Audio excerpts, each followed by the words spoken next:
Good. We will call the September 13th Isicsb board meeting to order. Welcome everybody for being here. I'm going to take a roll call of board members here. I'll start with Andy Buffington down on the end. Go ahead, sir. All right, Andy Buffington, Winnebago and Hancock County Emergency Management Communications, representing communications centers. Ellen Hagan, Joe Fire and Rescue, representing volunteer firefighters. Mass Des Moines, please. Jason Leonard, Waverly, please. Patrick Updike, Iowa Department of Corrections. Marty Smith, Iowa Department of Public Health. Rob Rotter, representing sheriffs. Okay. I guess we'll just roll right into the roll call as well with the introductions of the members. So if I could get any of the members that are on the board that are on the phone, could you please identify yourself? Denise Pavlik, Scott Emergency Communications Center, representing communication centers. Bob Von Wolfrat, State CIO. Sean, we're not getting audio out here. Did you catch that, Sean? Not getting audio out here. For those of you on the phone, just go ahead and stand by for a second until we can get a chance to get you on the audio here. Should be up. Go ahead. Any members on the phone that are calling in? Mike Casper, Lynn County Sheriff's Office. Thank you, Mike. Iowa Law Enforcement Academy. Thank you, Carol. Any other members? Bob Von Wolfrat, State CIO. Thanks, Bob. Any other members?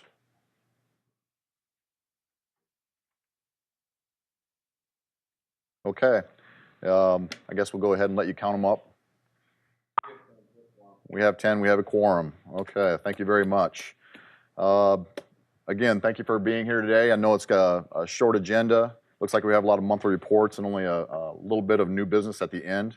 So we'll keep rolling right along here. Did everybody get a chance to look at the agenda, and can I get an approval for such? Andy Buffington so moves. Thank you, Andy. Second, please. Ellen, second. Thank you, Ellen. It's been moved and seconded. Any other discussion on the agenda items? Hearing none, all those in favor signify by saying aye. Aye. Aye. All those opposed, same sign. Motion passes. The approval of the meeting minutes from August 9th. If you had a chance to look over those meeting minutes, could you go ahead and take a chance to look at such if you haven't, and listen to a motion? So moved, Ness. Thank you, Dave. It's been moved. Can I have a second, please? Second. Thanks, Marty. It's been moved and seconded for the meeting minutes to be approved on August 9th.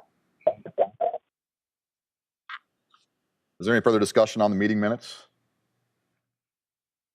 Hearing none, all those in favor signify by saying aye. Aye. All those opposed, same sign. Okay. Those minutes are passed. We also had meeting minutes for the special board meeting on the 22nd of August. If you had a chance to look at those over, could I also get a chance to hear a motion, entertain a motion for that? So moved, Hagan. Thank you, Ellen. There's a move. Add a second, please. I'll second. Thank you, Sheriff. Been moved and seconded. Any further discussion on the special meeting on the 22nd of August? Hearing none, all those in favor signify by saying aye. Aye. All those opposed, same sign. Motion passes. All right, moving on. SWIC report. Go ahead, Chris. All right, thank you, Vice Chair Leonard. Just some housekeeping notes really quick. There is a TIA 102 and TR8 standards meeting coming up in October. That's, as always, done in conjunction with the P25 Steering Committee and P25 User Needs. Something that's significant about the user needs meetings next October is that it's very possible that the work product from our encryption subcommittee will be presented to those groups in a request that they take some of the suggestions that are coming out of the encryption subcommittee in order to make the standards for interoperable encryption better. These include a standard or a request for all manufacturers to uniformly adopt the key management facility standard. Basically, it's something where if you have two types of encrypted networks, this provides a pathway for those encrypted networks to share key material securely. It is a benefit to agencies, especially if they're coming in to play semi-routinely, but their home base is pretty far away from yours and they can't do other methods to update the key material. Also included is a request to have them make subscriber units compatible with multiple key management facilities so that if there's overlapping networks in a part of the state of Iowa, but they're associated with a network that's not a part of Isicsb, then those radios could grab key material from both networks and it would simplify that process. Also included in that request is for them to standardize some form of over the Ethernet or over the internet keying process. This would be very effective for updating the keys that are stored within things like dispatch consoles. That work product is in development right now. It's currently with the Technology Committee for review. And if the Technology Committee approves it, that white paper and letter compelling them to please take action will probably be before the board next month. As far as some other things go, the revision of the National Emergency Communications Plan is still ongoing. I believe we've had all of our meetings done now. For a while there, we were meeting every week on Wednesday to try to sort through what that document had to look like. Blake DeRushi, the 911 program manager, was also very involved with those meetings. And we think that we got the perspectives of Iowa very well understood from an interoperable communications and the 911 side, especially when it comes to making sure the focus doesn't just rely solely on large metropolitan areas and that the rural perspective also was included. My hope is that we have a working draft on that paper soon, and as soon as I can share it with this board and the various committees, I will. One thing that I've been collaborating on with the Federal Partnership for Interoperable Communications has launched, and that is a new HISN portal for things like the ISSI. If you remember from last month, it's a chance for people to share information that they're encountering and as far as problems go with the ISSI so that they can get in touch with the people within the manufacturing community that actually know the answers, and then they can share information amongst themselves as well. There's been enough issues with that device in other states that it felt that this was needed. Long term, the thought process is that this could also be expanded for other elements of P25 to enhance cooperation and collaboration on various projects. So I'm excited for that to finally reach the street. It's been a very long process, and ultimately it's going to make it better for the users as well, because problems will finally be potentially heard in a more robust and immediate fashion and maybe addressed appropriately a lot sooner as well. On an operational note, the Office of Emergency Communications is looking around to see if there's any P25 equipment available for assistance with Hurricane Florence. What Jim Lundstedt mentioned to me the other night was that they're looking for P25 Phase 1 7 and 800 megahertz radios. I know we have some in an STR cache that I've mentioned may be available, but they are looking around. From what I understand, it's going to be a very significant event, both with the hurricane landfall and post-landfall flooding. And they'll probably have some significant issues with communications, especially as all these other agencies come in to try to offer assistance. So if there is anything that may be available in your area or jurisdiction that you'd be willing to part with for what will probably turn into several weeks or possibly several months, let me know and I will relay that on to the Office of Emergency Communication. Even if you do have something available, it's not a done deal that they would need it. All that, of course, has to go through EMAC, which is an interstate agreement. So this would kind of be the first step to try to quantify and qualify what would be available if a request had to come down from North Carolina. That's all I have today. I will go ahead and take any questions.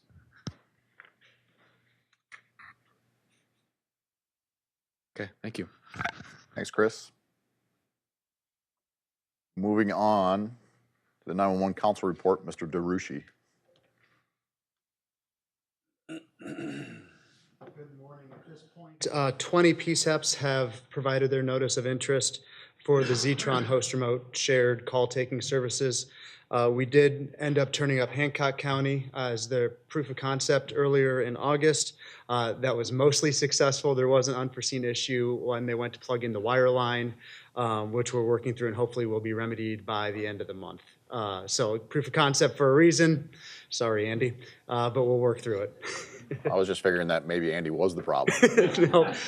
No one foresaw this particular issue, but it's definitely a lesson learned going forward.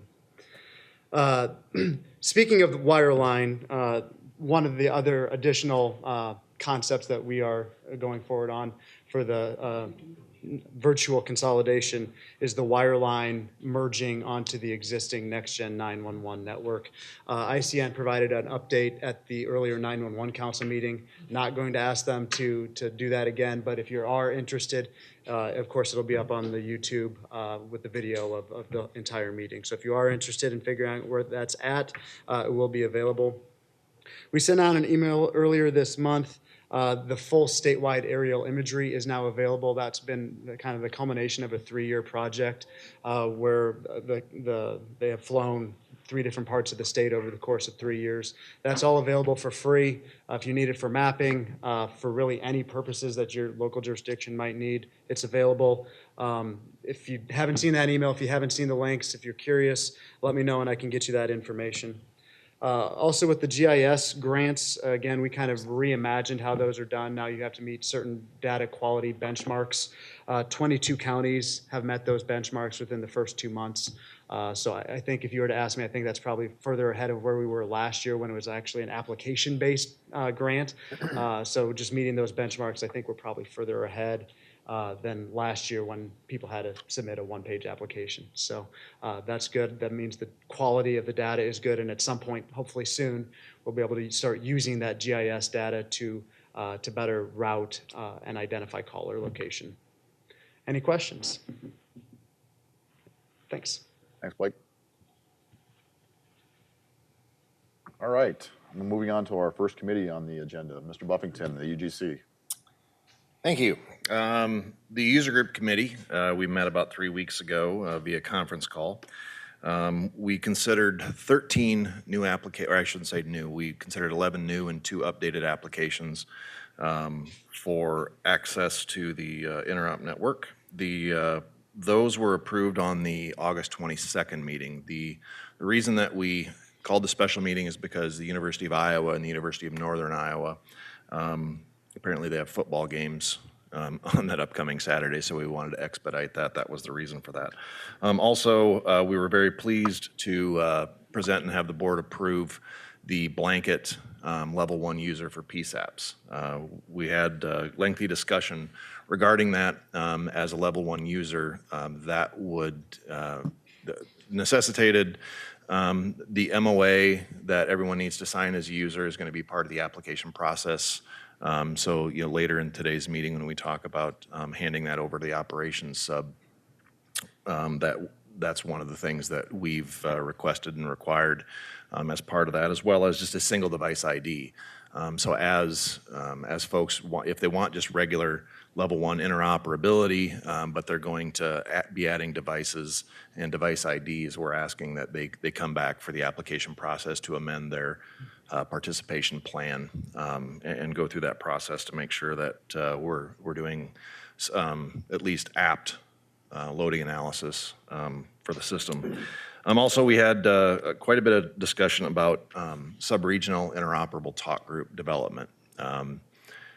I think some of the things that we've learned since that meeting is that we're going to have to decide, is that something that's going to be on a local fleet map? Is that going to be on the state fleet map? If it's going to be on the state fleet map, to make sure that we're protecting the integrity of the system, to make sure that we're doing it right. So we're going to need some more work and some input from technology. Exactly how is it going to work? Operations, exactly how, are we going to develop a rubric for this is where we're going to have them, or is it come as needed? So there's still some questions out there. Obviously, the user group committee wants to meet the needs of the local users, but at the same time, we're charged with protecting the integrity of the system as well. So with that, if there's no questions, that ends my report. And I wasn't the problem, I was the solution. We all know that. Any questions for Andy of the UGC? All right, thanks, Andy. Finance Committee, I know Jim's not here, so Ellen, you want to take that?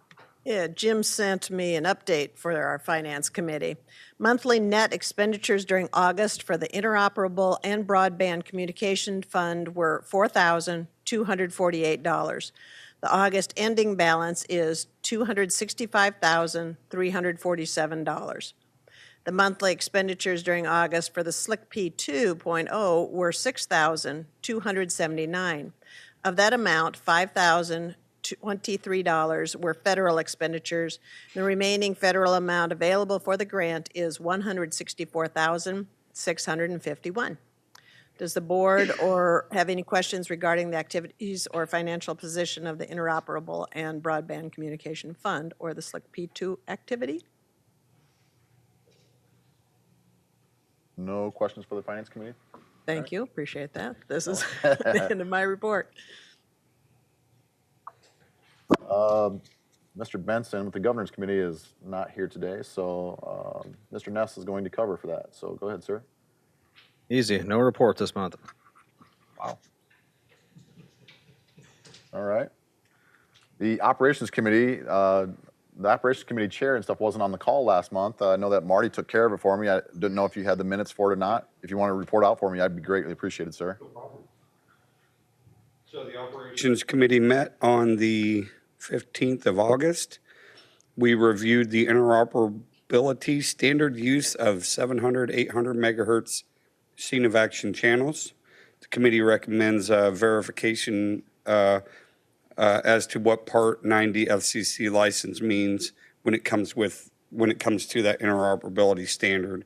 And I haven't heard back on that.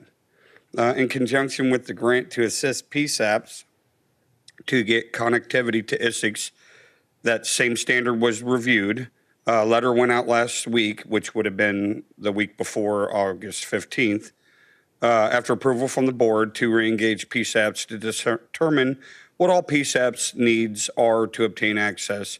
Data from letters will be used to determine how much funds are allocated to PSAPs. We only had 3 people on the meeting, and it did take an hour. So that's the end of the report. A lot of discussion there. Any questions for Marty or the Operations Committee? All right. Hearing none, moving on to the outreach. Chair Hagan, you have it again. Same old, same old. The committee continues to send out all the information that we receive to as many contacts as we have. And again, if you would like to be on the email list that we send what we receive, let me know and I will add you to our list. Thank you.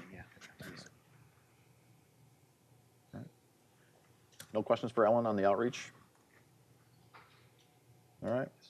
Hearing none. FirstNet Outreach Specialist, Sean Wagner.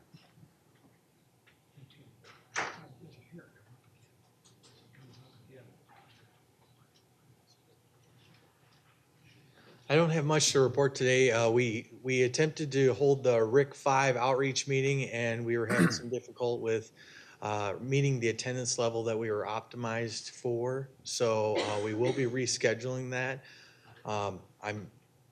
We're really trying to hope to keep it in the central part of the region, but with the numbers that we were receiving and the number of people that were contacting us, it seems we may have to move it back to a place like Burlington. Definitely, if someone wants to email me and tell me that they can guarantee more people from their area, I would definitely take that. Obviously, we're still doing our newsletters, still updating the website. We're going to be adding, by the end of this month, the app as part of the process so that when you submit your join to the Isicsb platform, you will do your LOI, you'll do your MOA, and you'll do your application participant plan. So all those things will be required before you can submit. So just so we're clear, the templates will be posted. This is in an effort to help reduce some of the logistic issues that Andy and Chris are experiencing where the people are sending one thing or sending another thing. We're trying to make it so that everything has to be submitted at the same time to reduce the email traffic and the any loss or dropped emails with that. If there's any questions about that, of course, I can take that offline. Beyond that, just maintain social media, keep up ties with AT&T and Motorola as we're doing more with Isicsb and FirstNet, and continue to push out stuff as it comes across our desk. Any questions? All right, thank you. Thanks, Sean. Denise, are you on the phone? Yes, I am. All right, you're up. You have the floor, ma'am. Okay, I don't have too much to report other than we held our meeting on August 22nd via conference call. We basically talked about all of our upcoming trainings, and I'm going to run through those dates so that everybody can take note. We have 2 ICS 300 courses going on. The first one is in Cedar Rapids, October 3rd through the 5th. At this point, we have 15 registered in the class, which is awesome. The second ICS 300 class is taking place November 14th through the 16th. That is in Mason City. Currently, we have 4 people registered in that class. We will also be having an INTD, which is an Incident Tactical Dispatcher class. Really good class. I took it last year myself. That is October 22nd through the 25th. It will be in Monticello. We don't have anybody registered because we just sent that information out. But I'm hoping that we'll get a lot of individuals that are interested in that class. I have had a few people ask me about it, so hopefully we'll get some registrants. The biggest thing that we have going on currently this week are the regional Isicsb trainings. I did attend on Tuesday in Region 6. We had about 10 people in our class. There was a lot of good discussion, a lot of information regarding how P25 system works, how the Isicsb system itself is going to work, what benefits there will be. And the instructor gave a lot of information for the individuals that were in the class to take back to their PSAPs to say, okay, how are we going to handle things of this nature? Gave them a lot of things to think about, which I thought was very, very helpful. So I know that those are continuing for the rest of the week throughout the regions. I believe Region 1 is already completed, Region 6 is already completed, and then the other regions are the remainder of the rest of this week. So I don't have anything else. I'm interested to have our next training conference call so that I can talk with the people on our committee and see what they thought about the regional training and bring that information back to the board next month. That's the end of my report unless anybody has questions. Just one comment, Denise. I know that the regional training in Mason City is today, and I know that 2 individuals from my county actually are headed up there, actually interested to hear what they had to say rather than just hearing me talk about it all the time. So, well, good. Yeah, I thought it was done very, very well. A lot of good information and very interactive with the students in the classroom. thank you. Thank you. Okay, moving on to the Technology Committee. Chair Updike, you have the floor, sir. Thank you. The Technology Committee continues to work on some of the standards that are coming down the line and basically just weeding through the technical information that's on those. Some of the technical information gets scrubbed completely out and some of it stays. So we keep working on that. We're having further discussions, and Swickmeyer's mentioned it on the encryption side. That's up and coming. We've had some interest with the sub-regional metropolitan interoperability talk groups. One of the technology members brought this up, and so I sent that person's request for some technical information, because what I want to do with that is give the committee members a clear view of what it is that's being asked for. For example, maps with range rings and some of that technical information that we need to look and see where this operating environment is going to exist. from a metropolitan standpoint. And of course, we're still dealing with the air-to-ground channels and 800 meg SOA. That's a little bit slow going, but it's still on the plate. And that completes that report. Any questions for Patrick? All right. Hearing none, we're going to move on to other reports. Information sharing amongst board members. Anything new that the board members want to share with anybody else? Couple items really quick. Chris? We had a lot of people help us out with regional trainings and securing facilities and various logistics that had to happen. I want to thank everybody that was involved with helping get those set up. We had a lot of people come to assist us with that. They didn't necessarily have to allocate as much burn time and powder as they did. The time they devoted to help us get those locations set up and ready to go is very much appreciated. Also, I do want to thank a lot of the members who helped the encryption subcommittee out with their report for their time as well. Thank you. Dave?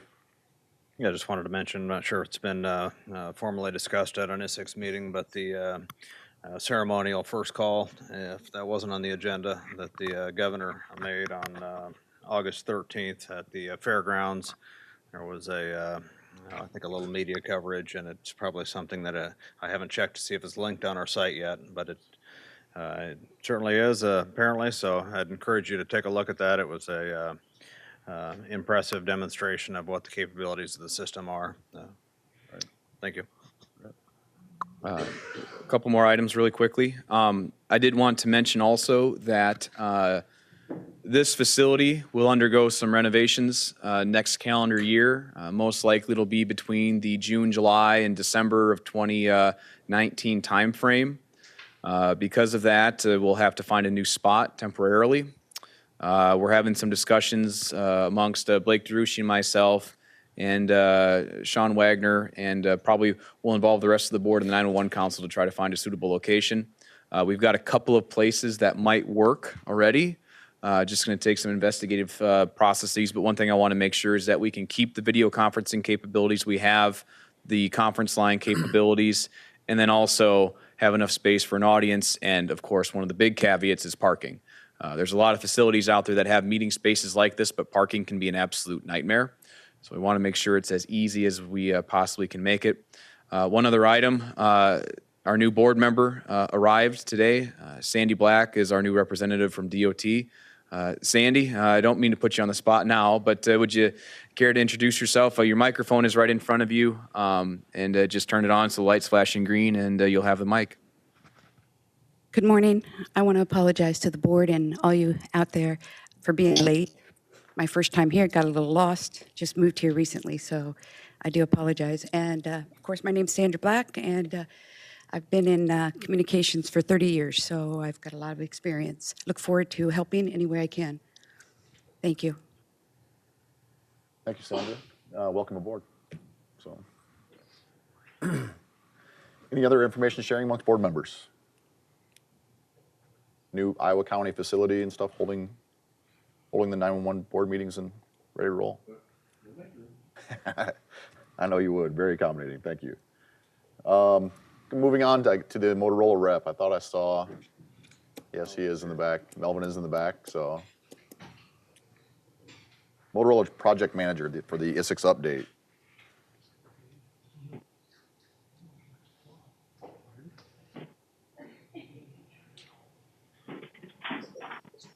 Good morning. I understand there's a little bit of technical difficulty, so I actually put my thing here on a thumb drive, so we're going to try this out real quick. Just bear with me here for a moment.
Yay.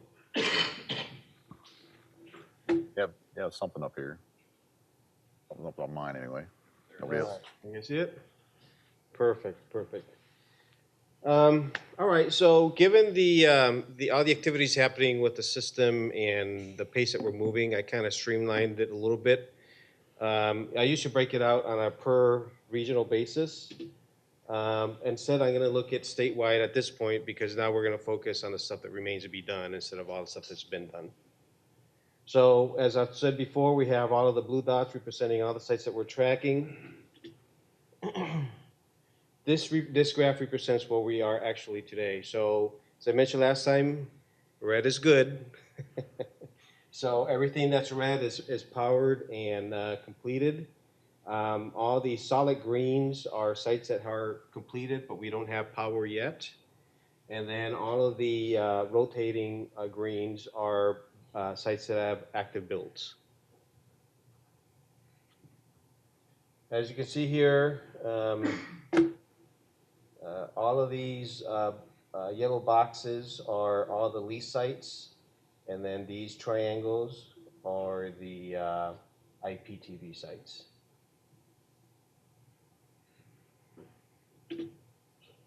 So in Region 1, that refers to the Calhoun site, which is a lease site, and the Hardin site, which is a new build. And that is, Hardin is the site that's taking us the longest to build. It's a lot of challenges there, but we're definitely moving forward. For the Region 2, it's we have the KTIN Fort Dodge site, which is an IPTV site, and the Chickasaw site, which is a build on a lease site. Again, the difference there is that we're not building a tower, we're dropping off the shelter and the generator. And I'll show you a little bit what some of the challenges that we've had. For Region 3, it's the Rock Rapids site, which we haven't started yet. We're looking at most likely we're right now about 90% that we're just going to build a new tower for Rock Rapids. So we've been visiting that site a couple of times to understand the challenges of building a parallel site and then tearing down the existing site. So we're working with IPTV on figuring out the logistics of doing that. And right now, like I said, 90%, unless something comes up, 90% likely that we're going to build a brand new site.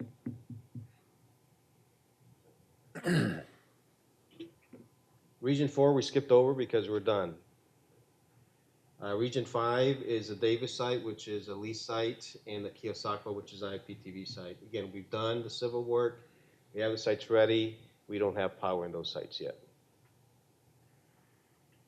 And last, Region 6 are two sites, the Cedar Falls Dispatch and the Dubuque site, which is a lease site. Again, the solid greens meaning that there is no power. And the reason there's no power has nothing to do with the civil. It has to do with the administrative action of signing up the state for the power and all that kind of stuff. We've had the challenge for every single site, so it's no surprise here. It's not necessarily a problem. It's just that it takes time to do all that stuff. All right, so referring to, let's see, Chickasaw, which is here in Region 2. As you can see, all of the lease sites are done, except with Calhoun, which we just started, and then Chickasaw. Chickasaw, we actually were supposed to be done 2 weeks ago, but it just won't stop raining. So here's an example of a challenge that we find in the Chickasaw site, right? We have heavy duty equipment that sinks when the ground gets soft, and even though we've poured tons of rock and stone to reinforce it, it's still a challenge. So we actually had the shelter and the generator there waiting to set up the crane so we can actually drop it in place, and we had to send all that stuff back because we didn't want the stuff to be sideways in the middle of a cornfield.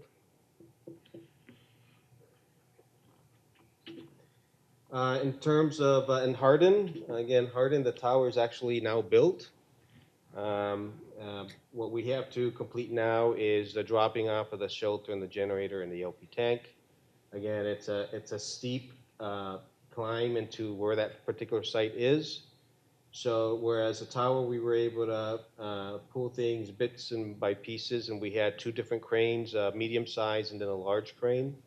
But again, it's all based on what the weather is doing. So we've had many times where we've had to cancel the crane because it just won't stop raining, or when it rains, it'll take a couple of days to dry out, and then it'll rain again. So it's been kind of a challenge. So it's been the longest site that's taken us to build, but we got to do it little by little. The road conditions are very challenging, very small roads in the area. You can only get to the site one particular direction. There's bridges that we have to avoid.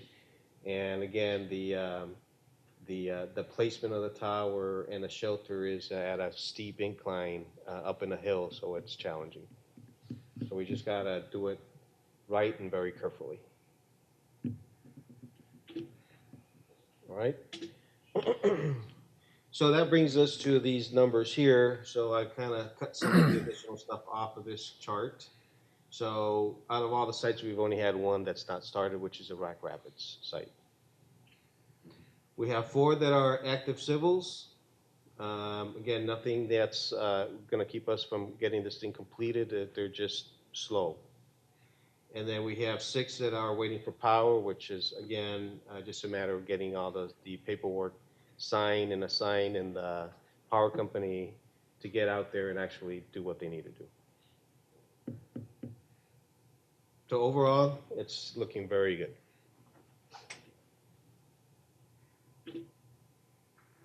Right now, this is what our coverage footprint looks like with the sites that have been rechannelized. So this doesn't represent all the sites. This shows all the sites that we've actually retuned the combiners at all the sites, so you can see what the coverage footprint looks like. The green is a mobile, and the orange is portable coverage.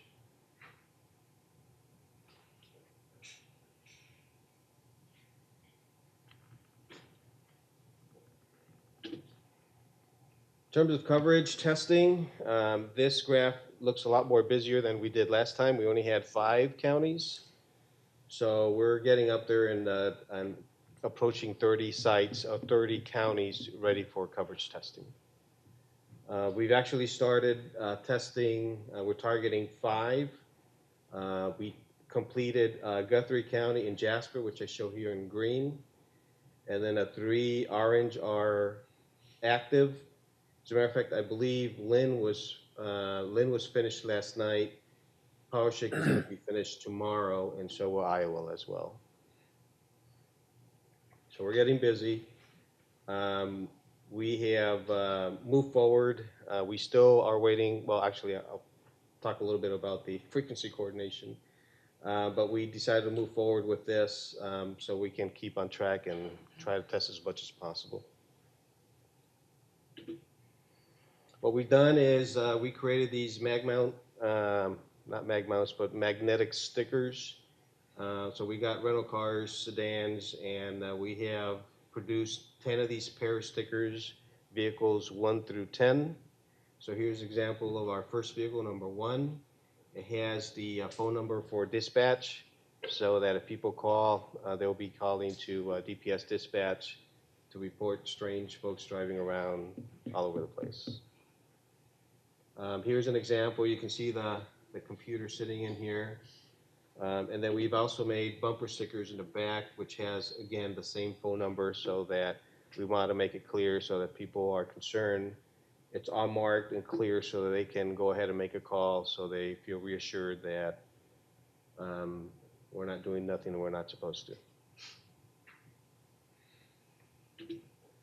Here's another vehicle. This is, you can see the mag mount antenna here in the top, and the sticker in the back, and this is coverage test vehicle number 2.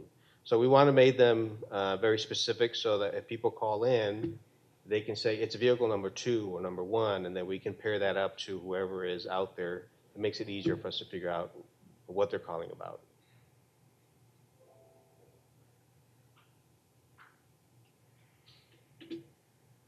All right, so here's an example of Guthrie County. Every dot in that county represents a test point in the county.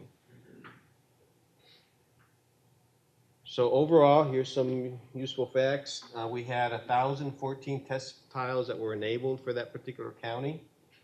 9% were not accessible. So 921 of those were tested. All of the tested tiles passed.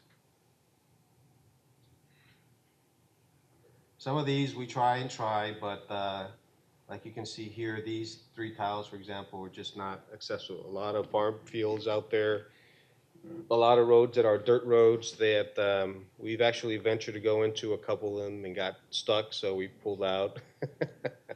I had folks calling me late at night saying, should I call a tow truck? I said, well, were you in a mud road? Maybe you shouldn't have been in there.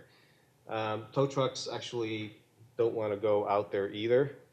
So they've had to muscle their way out of some of those fields. So we kind of calibrated the team to make sure that if the sign, because we've actually seen the sign that says minimally maintain roads, enter at your own risk, that should be a clue as to not to go in there.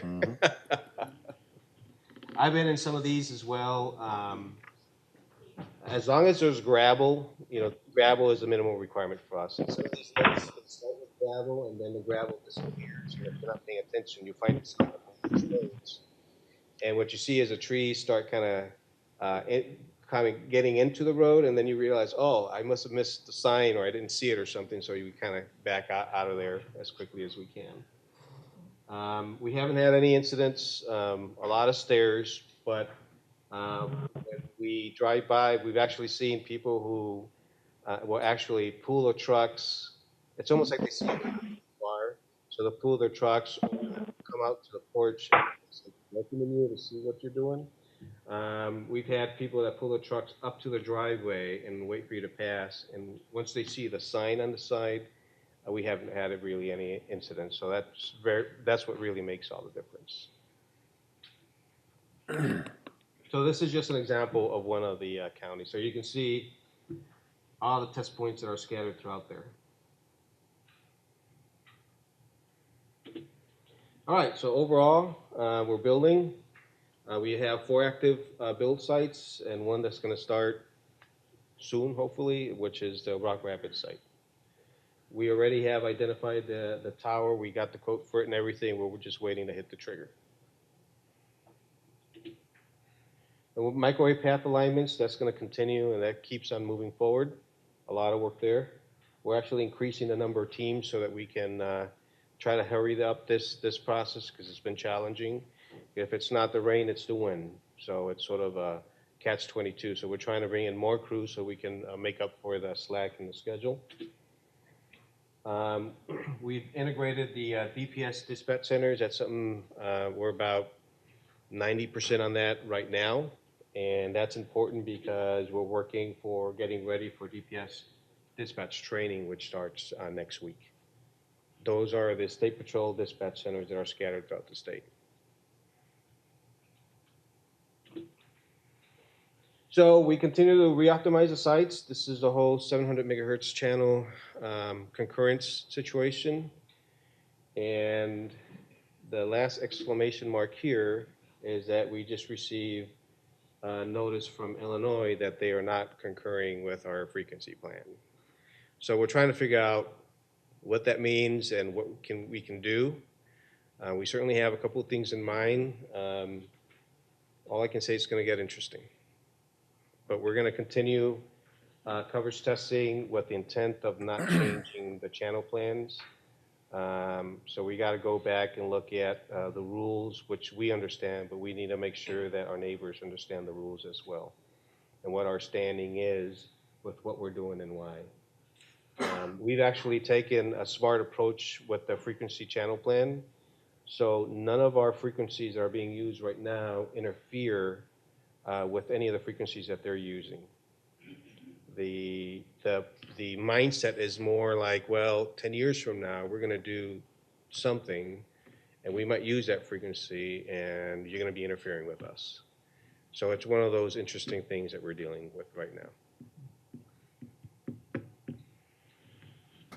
But other than that, we're busy. Yes?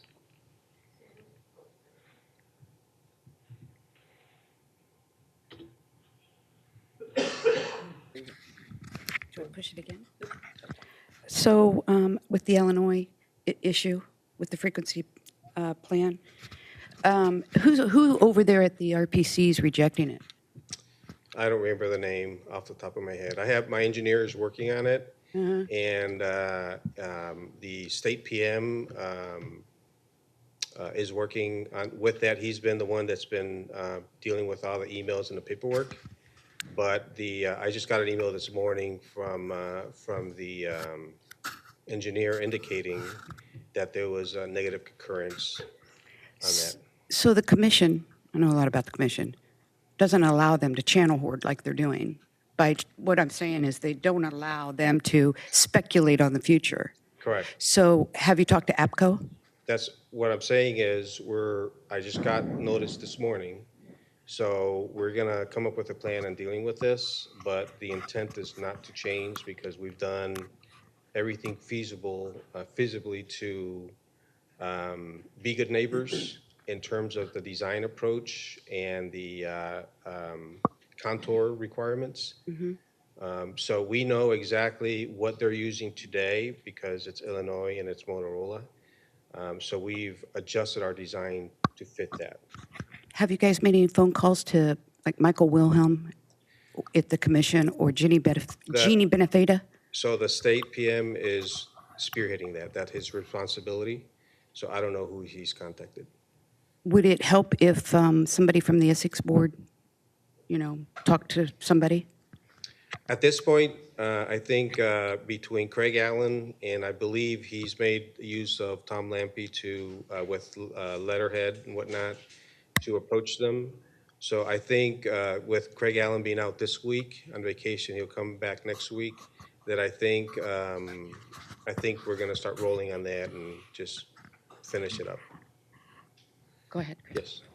One comment on Illinois' apparent issue with our channel plan. My understanding from my involvement with this is that our channel plan is more or less very similar to what Missouri has. So in theory, if they have a problem with us, they also have a problem with Missouri because Missouri already has existing 700 infrastructure as well.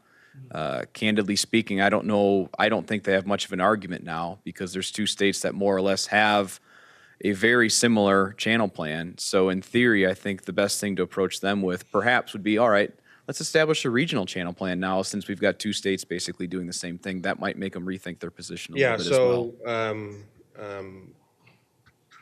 Because we are smart about the approach that we've taken, again, this is why it's going to get interesting.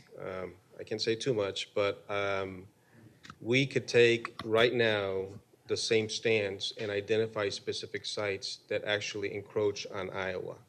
And we can demand that they turn them down or rechannelize.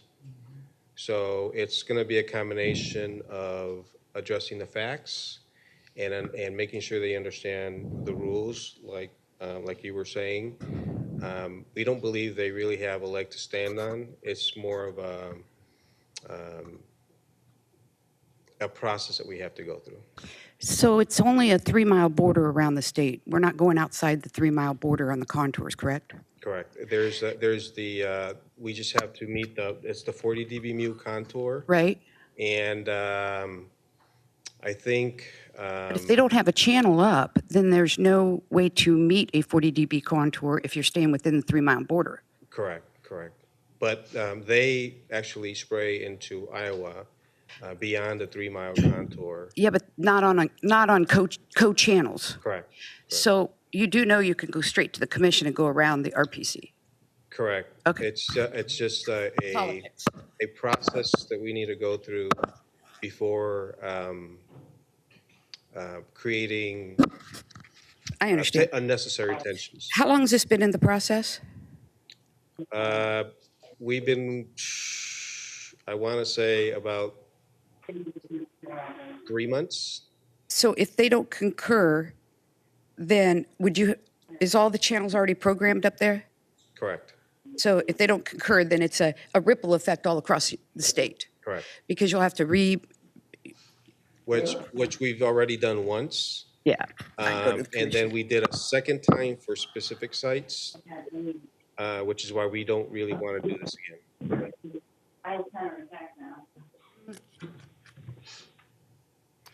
Got a quick question? Yes.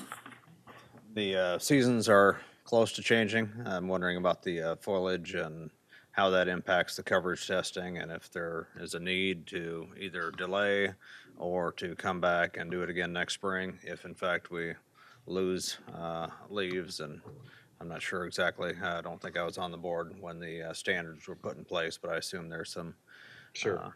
time of the year that So- it's acceptable. So our preferred approach is to do it when foliage is there.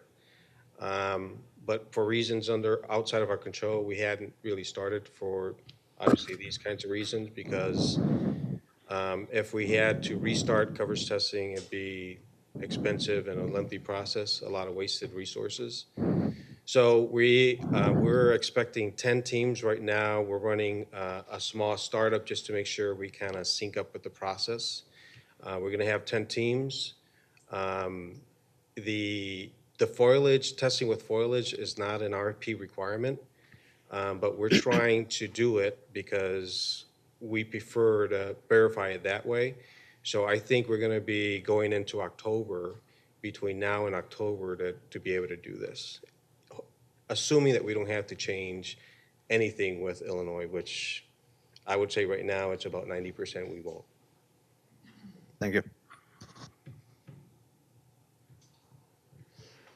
Melvin, you had mentioned maybe last meeting or meeting before that we were still looking at a November timeframe.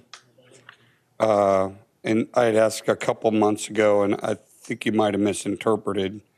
But my question is when is it going to all work together? Not when you give it to us. When is all of these sites going to work together? We're still looking at, unless anything changes, right now, we've had the challenges with setting up the microwave paths. But unless everything changes, we believe that by the end of November, we'll be done. We got a lot of cleanup work to do. We have, right now, we have quality teams that are going throughout the sites and making sure things have been picked up, excess material has been removed. We're making sure that the lighting systems are working right. So there's a lot of cleanup work that needs to take place.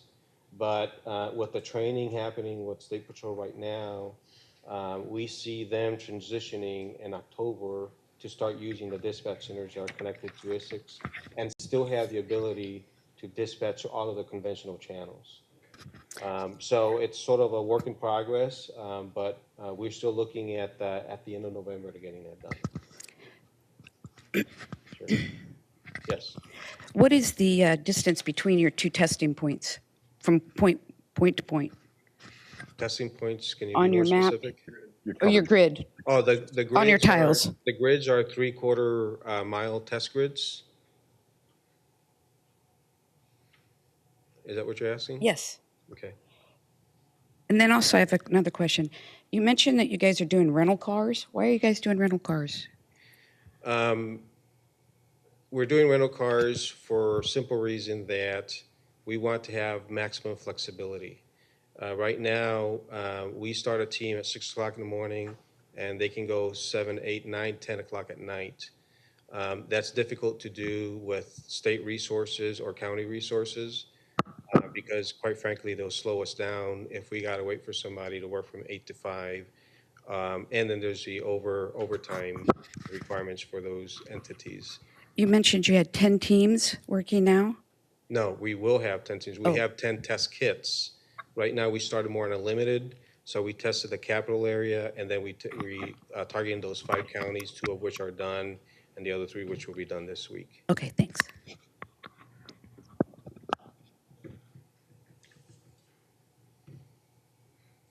Any other questions for Melvin? Very good dialogue. Thank you, Melvin. All right. All right, we're going to move on to the FirstNet update. Lisa, would you mind taking the podium, please? Lisa Dixon with FirstNet is going to give the FirstNet update, so welcome. Thank you. I am here today actually in place of Tim Pierce, and I'm sure all you know. Tim welcomed the birth of his daughter on Wednesday, and so I am here in his place. So Tim will be out for about 3-4 weeks, and so I'll be your contact. I am the new director for what we're calling the North Central region, and it's a 9-state region encompassing Region 5 and parts of Region 7. And so I will be assuming that role. We actually have done our reorganization at FirstNet into 5 regions, areas around the United States. Previously, we had 2. So trying to get a little more density so we can get out and really support the senior public safety advisors that are assigned to each region.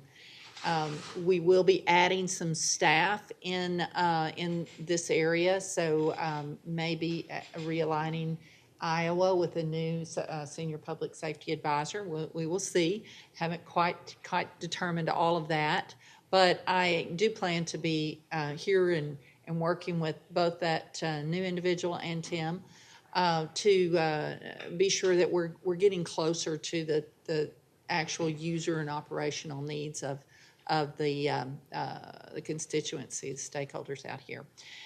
We will be really trying to shift our focus at FirstNet to much more of a hands-on approach in terms of understanding the needs of public safety and being able to advocate for public safety. In the past, if you think about it, we were mandated by Congress to work through the opt-in, opt-out process, and that really took a lot of effort, but it was focused to the people like yourselves that were trying to make that decision. Now we really have to refocus to all of public safety and be sure that we're advocating across that spectrum. And so that's going to be our emphasis, to be able to not only work with organizations like yourself and governance boards, but also with stakeholders directly as they adopt FirstNet. So that's going to be our new focus. In doing that, we will be doing things like broadband engagements, where we will talk about how this network, beyond just the network itself, but how do we use it as public safety disciplines and as mutual aid partners. My background is actually the accent is real. I wish I could get rid of it, but I'm from Northeast Texas, actually, and have worked in evacuation planning for Texas for a number of years. And in that role, I really saw how mutual aid, in a major incident like what the East Coast is facing today, you have to have each other's back. And I know in Iowa, you understand that too, and especially in very rural states, you have to come together in order to help a community that's been impacted. So how can broadband fit into that? How should it fit into that? Some of the things that are being done around the United States with collaboration apps. It's great to have an app that you can all come into and collaborate on, but if you don't pick that before the incident, you can't really tune it up during the incident. It's just almost impossible to get everybody to rally around that. So it may be something that the governance board would like to look at, and we would certainly we'd invite regions or this organization to work with us as we try to think through that next level of planning and how broadband is going to impact public safety going forward. Additionally, we want to be sure that we're giving use cases to public safety so that you can really think about what you want to do. I know that it never was very effective in Texas when we tried to hit someone over the head and say, use this program. You get more, you spend more time trying to convince people that you decided right for them, whereas if you get together and decide those things on the front end, what right looks like, kind of come to that together, then that tends to be a much more positive outcome overall. So we at FirstNet want to help you decide what right looks like, rather than come up with a particular app that we say, this is how you should respond when you're in an ICS type environment, or this is what you should do when you're doing mutual aid, or even credentialing. You're going to have to come up with some of those parameters yourself, and then we want to help you as you talk through that. So that's going to be our new focus going in. And we hope to become more of a partner with you in the day-to-day rollout of this network functionally and operationally. AT&T certainly is the one that's building that network, and we're leaving that to them. We figure they've put up more cellular networks than the federal government did, and so we think that they actually do have a good program for doing that, but we will be relaying your interest and input to them, and we'll be managing that contract. So that's really all I have today, but appreciate y'all having me, and if there's any questions, I'd be happy to entertain those. Lisa, any questions for Lisa at all? I think I met you out in DC or during one of the initial first phases of the FirstNet. So yeah, the accent gave it away. Now I remember where I met you at. Yeah, I can't really hide it. No, it's not a bad thing. Oh, it's pretty bad, but you never show me any video or audio. No. Lisa, do you have any business cards and stuff that you might be able to leave here with us? Actually, I totally apologize. I do not. I've been on the road a lot lately and gave out every one of them. So I will be, I can send that to you. And if you send anything to Tim, you're going to get my information back. So feel free to do that. But I'd be happy to share my card virtually with you. And I do invite your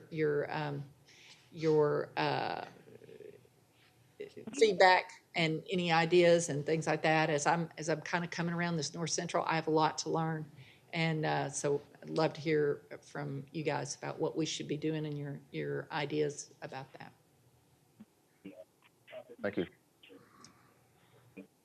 We have an AT&T representative here today. I think I did. So all right, we'll move past that. So Jim Lundstedt with the OEC, would you like to give your report, sir?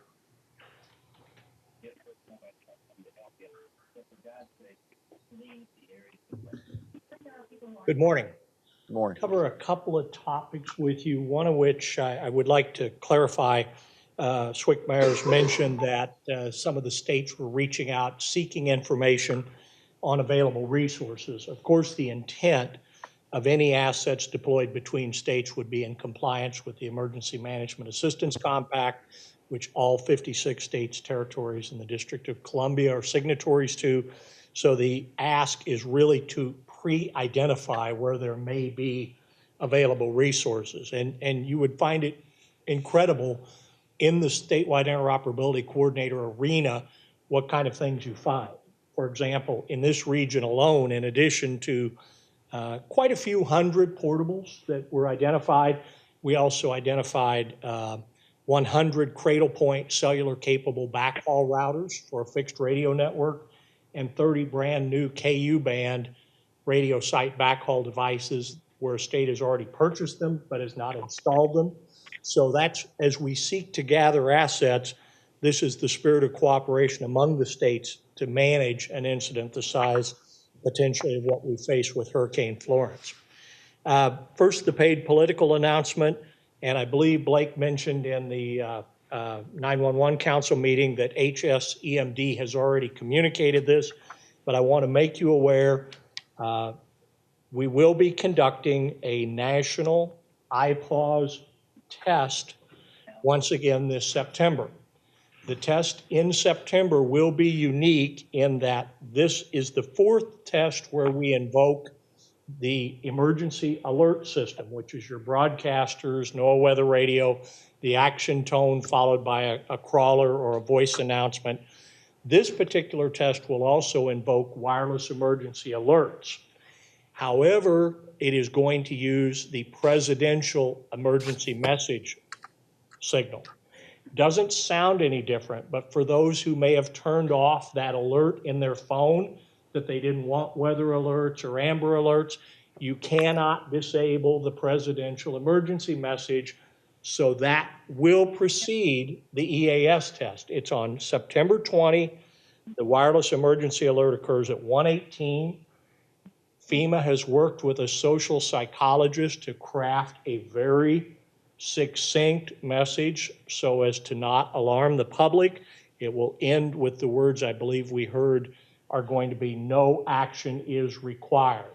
However, if you manage a dispatch center, a PSAP, a public safety agency, When the cell phones go off, it's just like when the sirens go off, so you may expect to hear some calls. The emergency alert will then follow on broadcast media 2 minutes later at 1:20 p.m. Central Time. We just announced, and I hope some of you may already have heard this, wireless priority service. Oh, by the way, we're provisioning hundreds of people right now this week that I probably ought to have wireless priority service or GETS with Florence coming in. We message this over and over and over. It's part of your Go Kit. It's part of your planning. We have announced an app for GETS and WPS. The key to that is instead of you having to have this card entering a 10-digit number, a 12-digit PIN, listening for a PIN code, and then dialing your call, you can invoke a call directly out of this fun little app. It stores your GETS card, and if your phone is enabled for WPS, it will also pre-dial the *272 if required. When you install the app, it will ask you if it can access your contacts on your phone. If you allow it to, every contact in your phone will preload, you select it, and then tell the app, do you want to make a GETS call? Do you want to make a WPS call? Do you want to make a WPS call plus GETS? The reason I'm telling you about this today, we've had the app for Android for some time. However, we just got this finished for the iOS device. And many of us who have agency-provided devices are in the iOS world. If you search for PTS, Papa Tango Sierra Dialer, it is a free app. You enter your GETS information once, you allow it to access your contacts, and you will have it with you. You will have your card virtually with you from then on. We have a similar app for the Android service. It's not yet in the Play Store. Somebody this morning just pointed that out. We're in the process of moving it there. If you search GETS WPS Dialer in Google, it will take you to the app location and you can download it. By the way, I tried it on a FirstNet Sonum XP8 last week. It installed, it worked. We completed the test calls. So if you have either a iOS or Android device, that is now available. Last thing, we talked a little bit about the communications unit training opportunities, your ICS 300 and your INTD classes. We're hoping that with the renewed interest in getting behind creating this capability, along with TERT, the Telecommunicator Emergency Response Task Force, that we will rebuild some of the capability that's essential in a time when we have a series of major storms, whether it's Typhoon Manghut, Hurricane Lane, Olivia, Florence, you name it, that we need to build that capability up, and I'm happy that we can support Iowa with that. With that, I do have one more tip, and I'm not here to sell you a service, but I am a tech nerd, okay? So I spent a couple of minutes this morning on the web, and I said, okay, what's the future for my iOS device? Apple yesterday announced a series of new devices, including a next generation iPhone that will include not only band class 14, think now my iPhone will truly work in the next generation network AT&T is building, but it also includes band class 12, which is T-Mobile's extended LTE. So the future is bright. Dig a little deeper and you'll find that phone is dual SIM, meaning that it could be a virtual SIM with your personal number and a SIM for a FirstNet or a business number.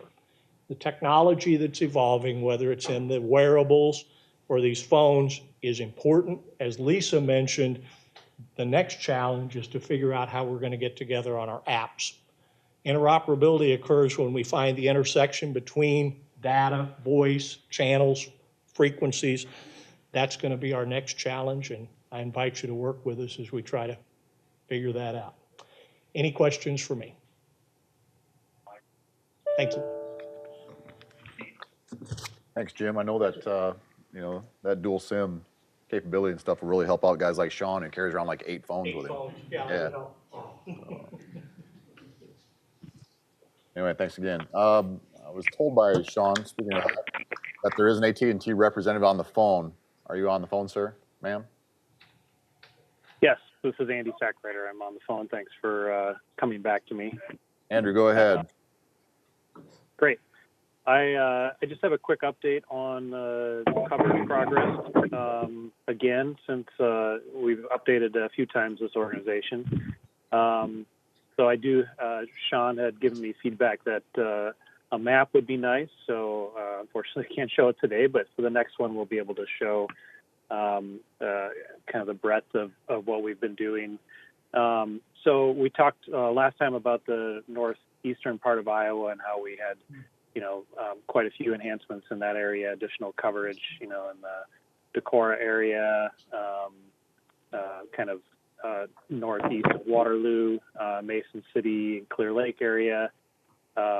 And since we met last time, there have been a few new areas added, mostly in the Fort Madison, Burlington, and Keokuk area, along the river specifically, and along 218 south of Mount Pleasant is where we've had some recent coverage improvements for LTE. Also, we've seen coverage come up in Prairie du Chien and a few spots in Illinois that are could be of interest as well, such as Elizabeth, Keithsburg, and Quokka.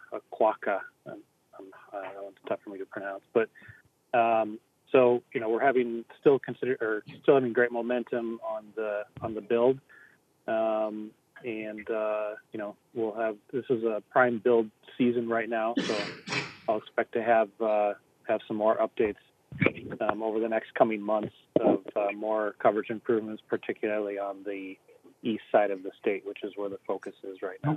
So I'll keep that that's short and sweet. That's what I have right now. Thank you, Andrew. Any questions for Andrew? All right. If you're on the phone, could you please mute your line so we don't hear you spilling your dishes or anything like that? I will move on to Ann Roth. Would you like to take the floor, please, with the Standards Working Group?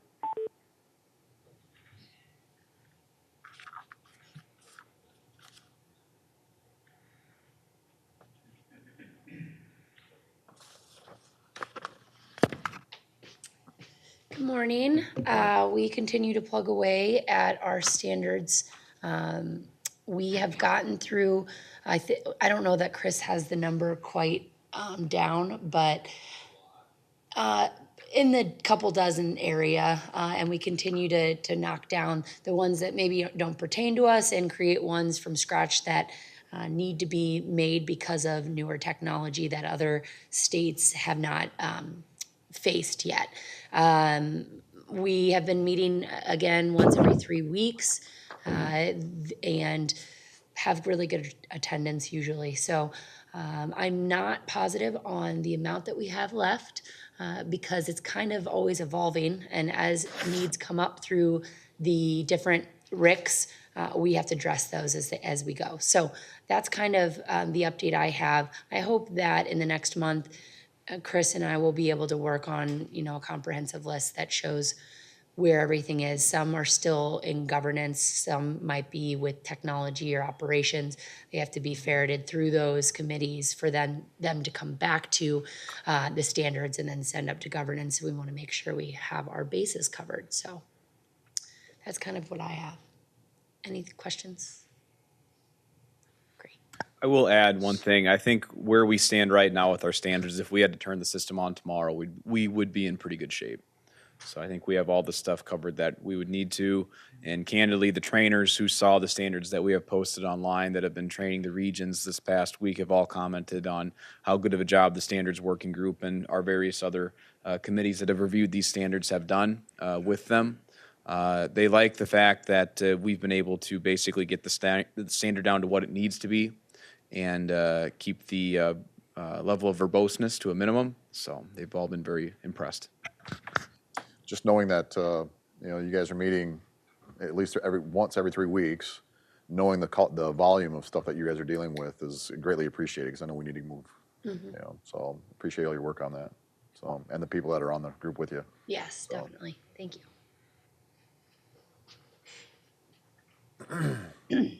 All right, moving on to old business. Chris, do you want to give the PSAP control stations update? Yeah. We've had some pretty extensive discussions amongst myself and Homeland Security and DPS on how this could be done. We have more or less a $450,000 grant to use. Now, Chair Buffington from Hancock and Winnebago County has helped us with the distribution of those funds. So the overall goal of this, based on the dollar amount that we have to play with, which again is $450,000, is to expand the reach of this grant out as far as we can. That's what the Operations Committee has said that they kind of want to do. And that kind of puts our focal point on trying to get control station or consulate, they kind of go by different names depending on who's making them, in every PSAP that does not already have access to Isicsb. It's a pretty tall order and a pretty heavy lift, but based on some budgetary figures, I think we'll probably be able to get really close to doing that, if not be able to cover the whole thing. The purpose of this is basic connectivity. So at this point, it looks like we're going to be able to at least do a mass acquisition of these things if we have the board purchase them with grant funds. We have the capabilities to pre-program them as well, so we know that they'll have all of the regional and statewide groups in them that would need to be there for each region. And then at that point, I think we'll have some money also for the additional things such as any lines or antennas that might be needed. And then at some point, we can go out and play figurative Santa Claus and drop these things off and help PSAPs get onto the system. And the goal is to give them day one connectivity, so that the moment they plug it into the wall, they'll be able to transmit and receive on the network. If the PSAP would want to take anything a step further, such as incorporating it into a console, they could. We don't have enough money to do that, unfortunately. Personally, I bought a Powerball ticket last night hoping that I'd hit the jackpot so we could self-fund this, but I missed all but one number. So, and it wasn't the Powerball either, so I didn't get my $2 back even. So we're going to do the most with what we have. As people apply for the grant, they will be submitting an MOA that will basically have them in line with what they would need to do on the system. With the special board meeting last month, we kind of laid all that out. They'll get one ID for that control station or consulate with the application, and they'll be able to go. I covered a lot of stuff here recently, so I'll take any questions. And also one final update before I do stop talking. We do have a draft form ready to go, and the Operations Committee is more or less ready to take some of this on to kind of lay out how we could do this, what would be the most effective way to do it, and various things of the sort. So I guess one of the things that I hope that we can get accomplished today is to give the Operations Committee some authority to work with Homeland Security on making sure that our processes are in good order with what the grant requirements are, everything from procurement to acquisition to payment to record keeping to inventorying.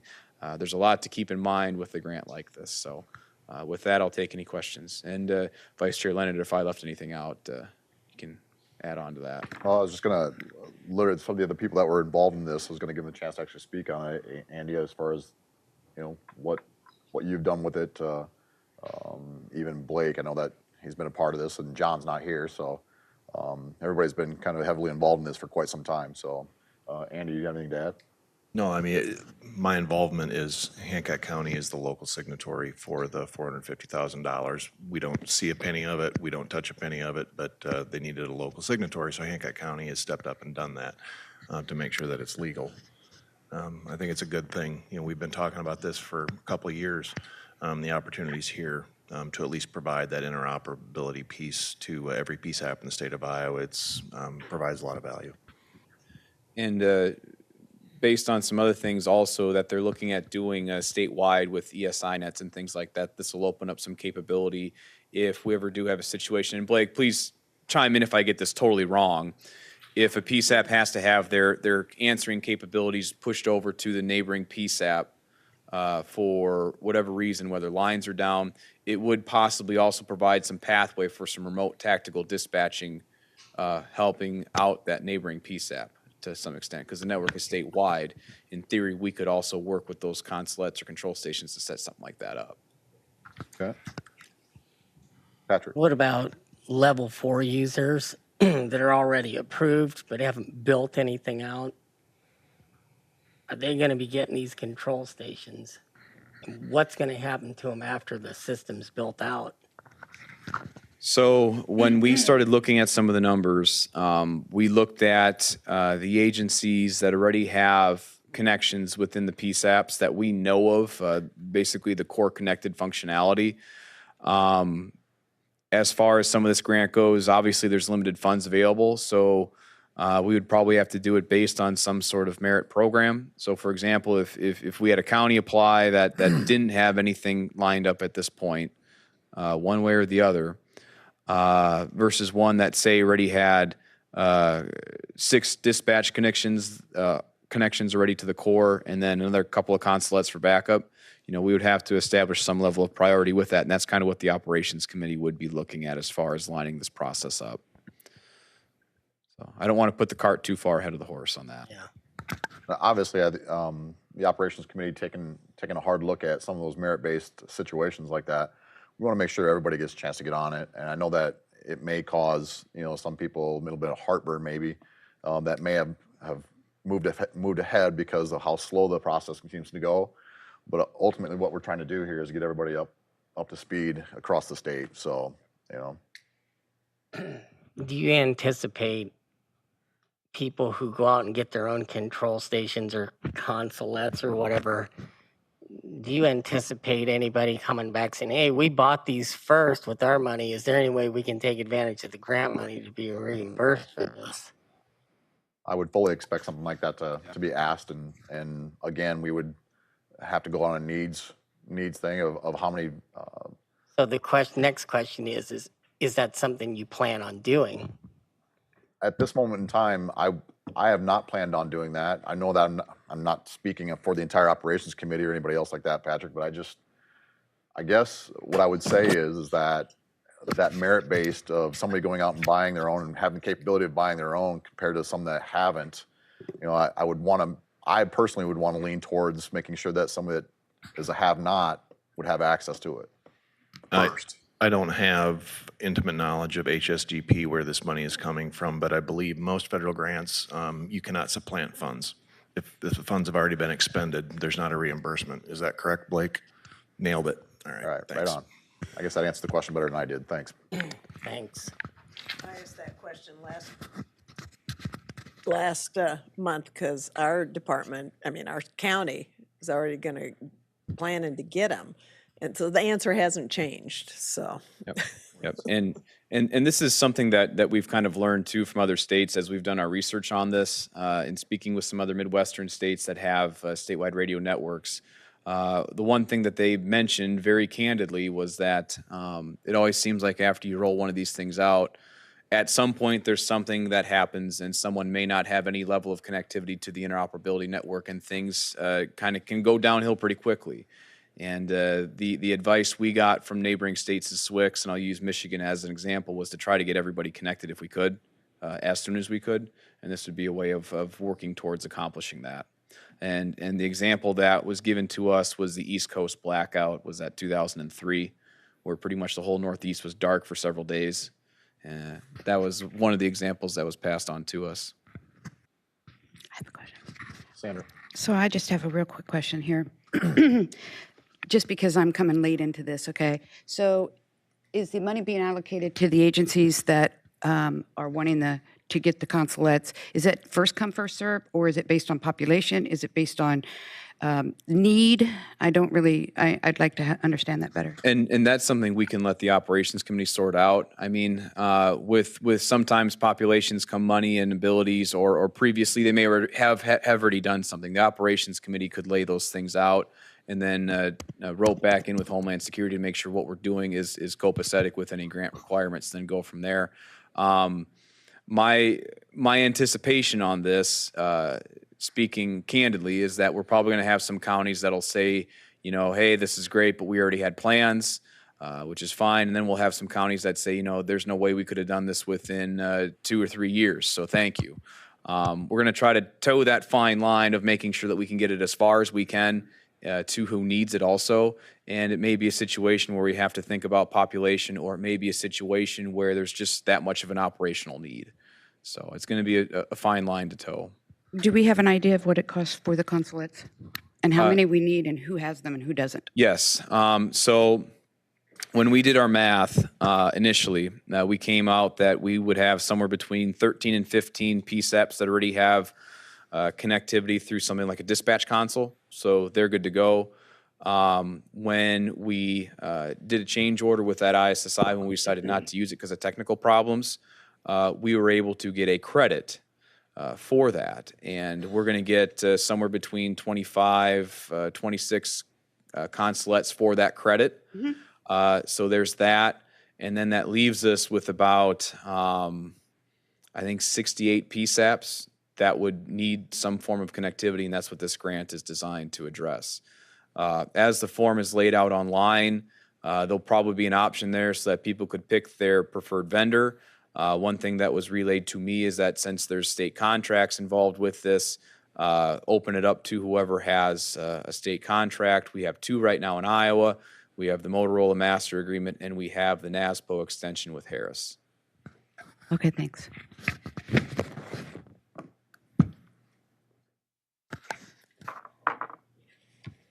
Anything else I've missed on the update? Anybody else? Is this coming back then?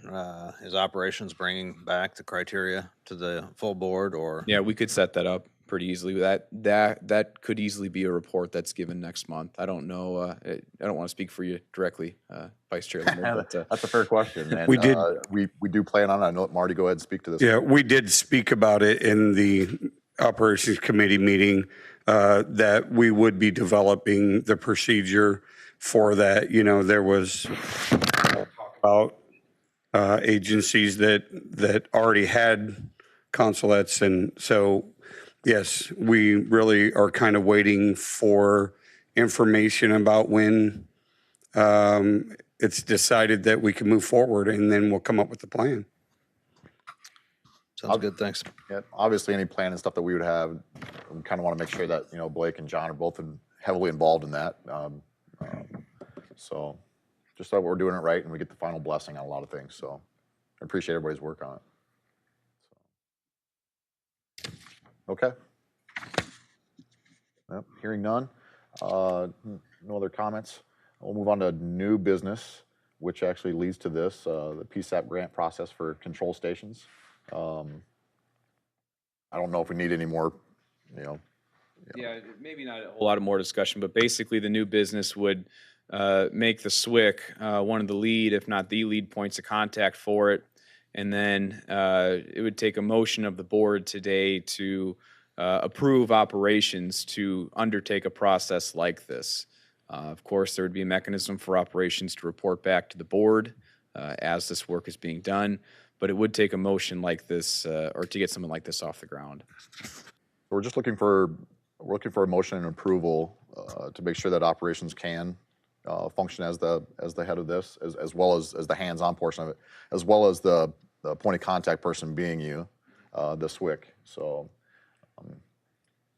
No, so moved. all right, Dave,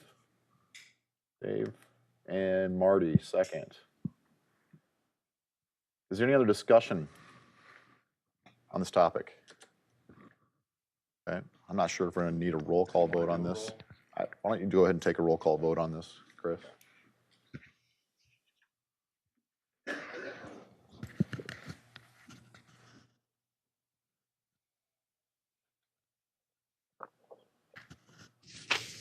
Andy Buffington, Aye. Ellen Hagan, Aye. Rob Rotter, Aye. Mike Casper, Aye. Jason Leonard, Aye. Carol Lund Smith,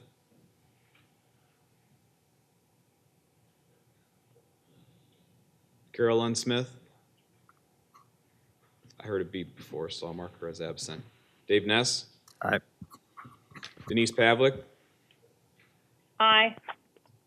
Marty Smith, Aye. Sandy Black, Aye. Patrick Updike, Aye. Bob Von Wolfrat, Aye. passes. Thank you. Hearing that, I guess I'm going to give it a chance to actually, for anybody that wants to, that may still be on the phone that we might not have called. Is there anybody on the phone, any board members on the phone that would still like to cast a vote in this? And here you called Denise. I did. Did you? She Okay. said aye. All right. Wow. Totally missed that. Busy day. Yeah, it has been. So all those opposed, same sign? Okay. Hearing none, motion passes. Thank you very much for your work on this, and looking forward for some more work. So getting into that. So, all right, moving on to public comment. We'll open the floor for public comment. Anybody like to take the floor, please? Any public person on the phone? Time for public comment? All right, hearing none, we'll move on to adjournment. Can I hear a motion, please? Patrick, thank you very much. We are adjourned. Thank you.